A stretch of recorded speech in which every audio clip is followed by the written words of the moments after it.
Hello friends, my self Manju. स्वागत है आपका जेआरएफ अड्डा चैनल पर।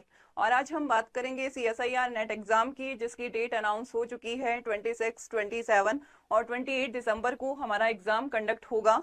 उससे पहले मैं आपको अपने बारे में कुछ बताना चाहूंगी। I am new educator for chemical science on this online platform. मैं बीएससी में गोल्ड मेडलिस्ट रही हुई हूँ, also in MSc with 80% and 85% marks from Rajasthan university. और नेट जेआरएफ में मेरी ऑल इंडिया रैंक थी 57, गेट में थी 103 इन 2015। सेट क्वालिफाई है और मुझे 7 साल का टीचिंग एक्सपीरियंस है।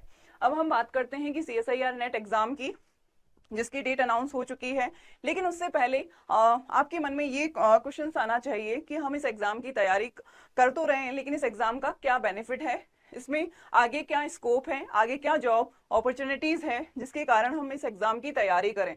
तो इसका देखिए, जो नेट एग्जाम है उसमें मेनली दो चीजें होती हैं। एक तो होती है जेआरएफ यानी कि जूनियर रिसर्च फेलोशिप, और दूसरी होती है एलएस। अब आपके मन में आ रहा होगा कि ये दो अलग अलग पेपर होते हैं। नहीं, ये एक सिंगल पेपर से ही, ये केवल कट ऑफ के बेस पर है, जिसमें हाई कट ऑफ जाती है जेआरएफ की और जेआरएफ से कम कट ऑफ जाती है लेक्चरशिप की। यानी कि मान लीजिए किसी एग्जाम में 55% जेआरएफ की कट ऑफ है, तो 52 से 53% लेक्चरशिप की कट ऑफ होगी। यानी कि केवल कट ऑफ के बेस पर जेआरएफ और लेक्चरशिप, ये दो बातें होती हैं। और जेआरएफ का बेनिफिट हमें कब मिलता है? जब हम पीएचडी करते हैं।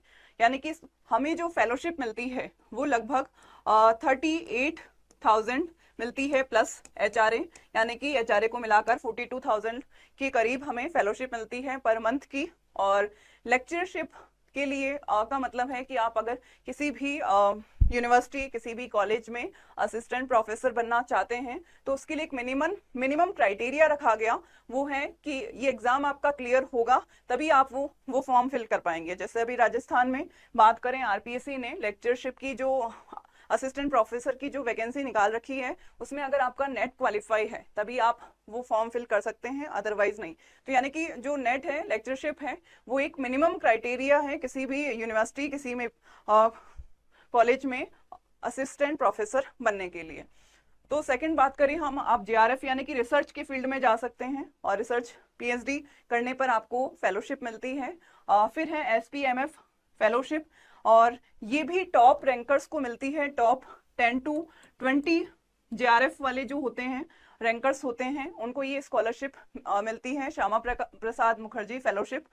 थर्ड हो गया आपका लेक्चरशिप, यानी कि नेट का एग्जाम आपका क्लियर हो जाता है तो आप कॉलेज में असिस्टेंट प्रोफेसर, किसी भी यूनिवर्सिटी में असिस्टेंट प्रोफेसर बनने के लिए एलिजिबल होते हैं।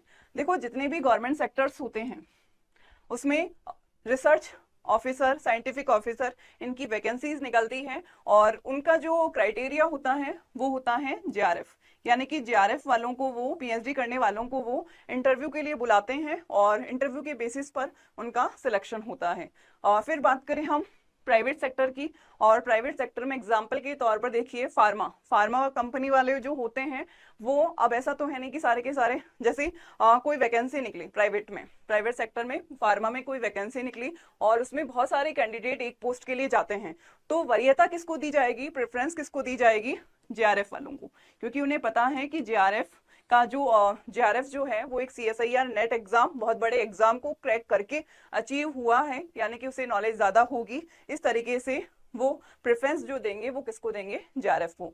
यानी कि आप, और दूसरी चीज, अगर आप सीएसआईआर नेट एग्जाम की तैयारी करते हो तो इसमें सिलेबस का 0 से हाई लेवल तक पूरा सिलेबस कवर हो रहा है। यानी कि केमिस्ट्री की जितनी भी वैकेंसीज निकलती है, जैसे आरपीएससी केमिस्ट्री की पोस्ट निकालता है, बहुत सारी केमिस्ट्री की जितनी भी वैकेंसियां हैं उस सब में आपका ये जो सीएसआईआर नेट की जो तैयारी की हुई होगी वो आपके काम आएगी और आपका एग्जाम आसानी से क्रैक हो जाएगा।